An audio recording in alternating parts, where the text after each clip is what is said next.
Les boutons d'acné, je me bats avec depuis que je suis ado. J'ai tout essayé pour les éradiquer. Les crèmes spéciales peau jeune hyper asséchantes, les crèmes dermatologiques encore plus asséchantes, les nettoyages agressifs au savon, les gommages à répétition et même l'alcool pur sur les boutons.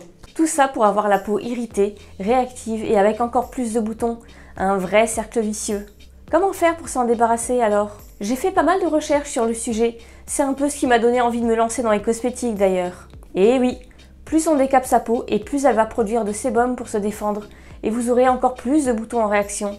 Mais ça, personne ne vous le dit. Et vous, qu'est-ce que vous avez testé comme autre astuce catastrophique du genre? Partagez-les en commentaire, je suis sûre que j'en ai testé plus d'une.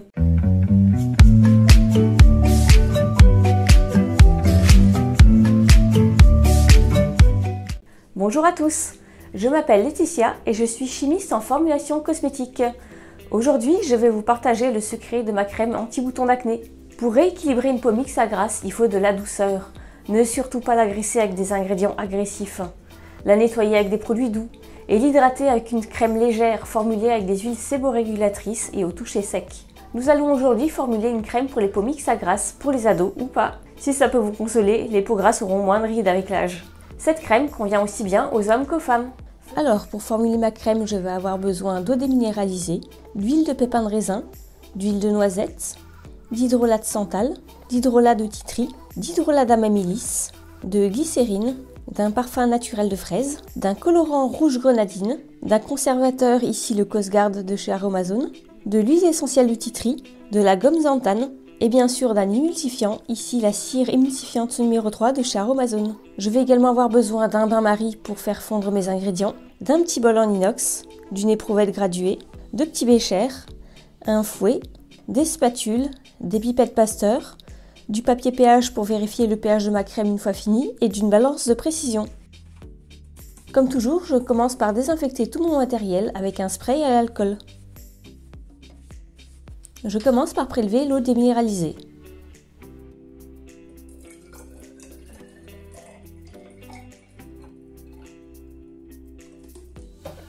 Et hop, dans le bol.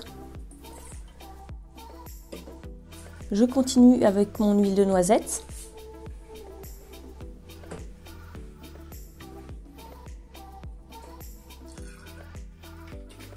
Que je rajoute dans mon bol en inox. Voilà. Je fais pareil avec l'huile de pépins de raisin. Vous inquiétez pas, je vous mettrai la formule détaillée un peu plus loin dans la vidéo. Dans mon bol inox également.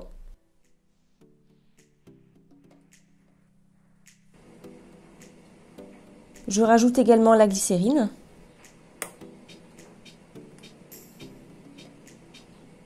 Je pèse mon tensioactif.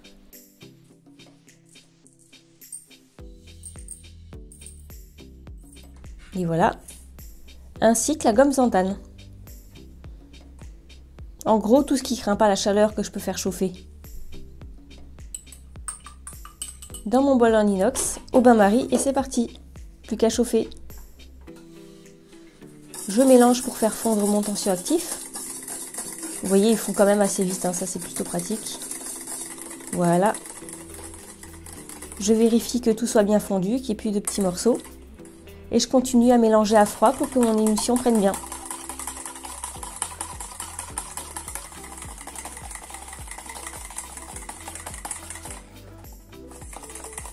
Et voilà, vous voyez qu'on a déjà une belle crème bien prise. Je peux passer maintenant à la phase 2 et rajouter mes hydrolats. Je commence par l'hydrolat de santal.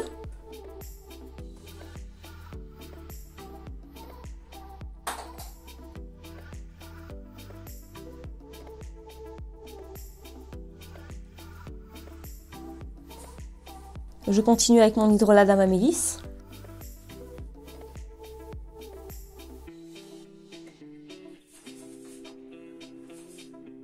Et mon hydrolat de titri.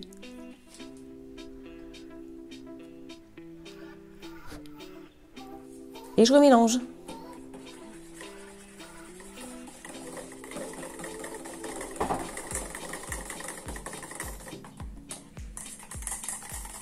Et je mélange encore un petit peu.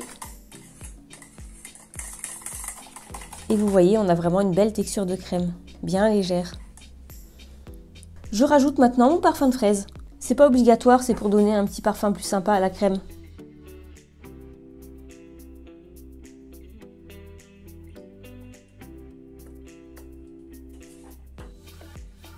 Mon huile essentielle de titri. Ceux qui connaissent savent que l'odeur est super forte. D'où le petit parfum de fraise pour cacher un peu tout ça. Je rajoute mon conservateur, le Coast Guard ici. Je le connais depuis longtemps celui-là, il est vraiment super efficace. Et je rajoute mon colorant rouge grenadine. Ça va donner comme ça une teinte rose à ma crème, d'où le parfum fraise.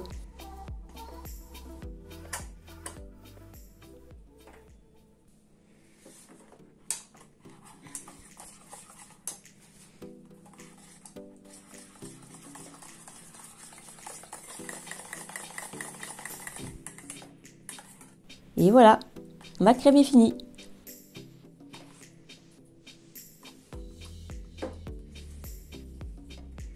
Voilà ce que ça donne sur la main.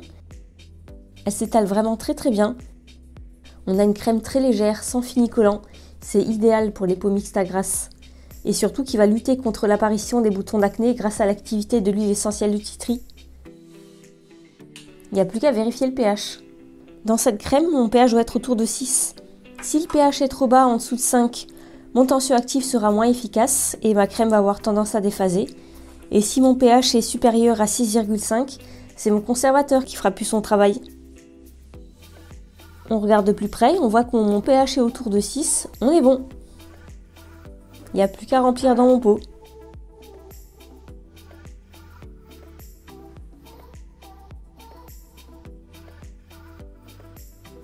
Voilà, sans en perdre une goutte.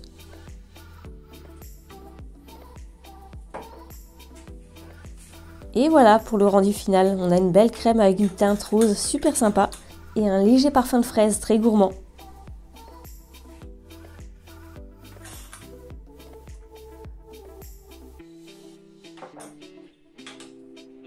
L'odeur est super sympa avec le côté fraise, très gourmande.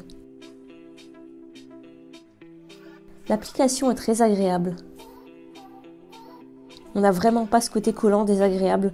Du coup, pour ma peau mixte à grasse, c'est l'idéal. Faisons maintenant un tour des ingrédients et pourquoi je les ai choisis. Après tout, si vous voulez formuler vous-même vos propres produits, autant connaître les vertus de tous vos ingrédients et savoir comment les utiliser. C'est super intéressant, non? En premier, de l'eau purifiée, c'est ma phase aqueuse.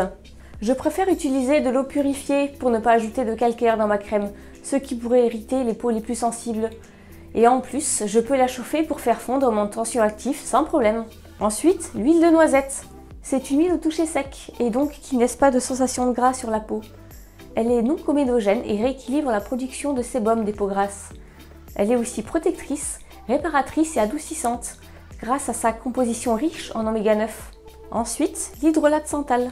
L'hydrolat de santal blanc est anti-inflammatoire, apaisant et très doux pour la peau grâce à son pH neutre. Son parfum suave et boisé, légèrement ambré, est apprécié des hommes et des femmes. Il est utilisé en médecine chinoise pour soigner les affections cutanées. J'ai utilisé ensuite de l'hydrolat de titri. Cet hydrolat a un puissant effet purifiant et va contribuer à rééquilibrer les peaux grasses. Il est également tonifiant et va éliminer les peaux ternes. Ensuite, l'hydrolat d'amémélis. Il est astringent, c'est-à-dire qu'il va refermer les pores de la peau et donnera un effet peau lissée avec moins de points noirs visibles. Il est également tonifiant et purifiant. Il est conseillé aux peaux sensibles et aide à diminuer les rougeurs. J'ai utilisé également de l'huile de pépin de raisin. Cette huile émolliente au toucher fin et sec régule les sébums et est réputée désincrustante. Elle pénètre dans la peau sans laisser de toucher gras. En plus, elle est riche en antioxydants, en vitamine E et lutte contre le vieillissement cutané. En tensioactif, j'ai utilisé la cire numéro 3 de chez Aromazone. C'est un émulsifiant d'origine végétale issu de l'olive et de la coco. Il permet de faire des émulsions aux textures très variées, du lait à la crème épaisse. Très facile d'emploi, il donne des émulsions stables dans le temps, avec un toucher non gras, plutôt frais, très pénétrant, l'idéal pour les peaux grasses. J'ai utilisé également de la gomme xanthane. C'est un gélifiant naturel qui va aider à stabiliser mon émulsion et ajuster sa viscosité si elle est trop liquide. En conservateur, j'utilise comme toujours le Coast Guard de chez Aromazone. C'est un conservateur d'origine naturelle que j'utilise depuis des années dans mon laboratoire. Avec lui, je peux conserver mes cosmétiques pendant plus d'1 an sans problème. Dans cette crème, j'ai utilisé un colorant rouge grenadine de chez Aromazone. C'est un colorant naturel formulé à base d'un extrait de racine de grémil dilué dans une huile.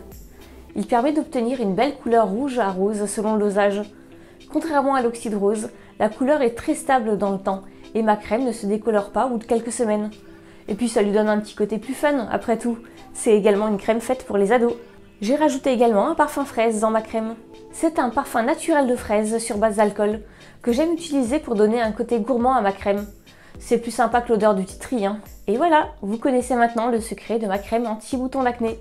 Dites-moi en commentaire si vous l'avez testée et ce que vous en avez pensé. Moi, elle m'a vraiment sauvé la peau. Je l'utilise en complément avec mon sérum anti-âge en prévention des premiers signes de l'âge. Je vous mets la vidéo du tuto juste là. Donnez-moi en commentaire toutes vos astuces anti-acné, ça m'intéresse.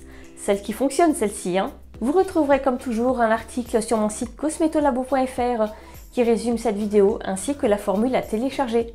Abonnez-vous si ce n'est pas déjà fait et je vous dis à très bientôt pour une nouvelle vidéo.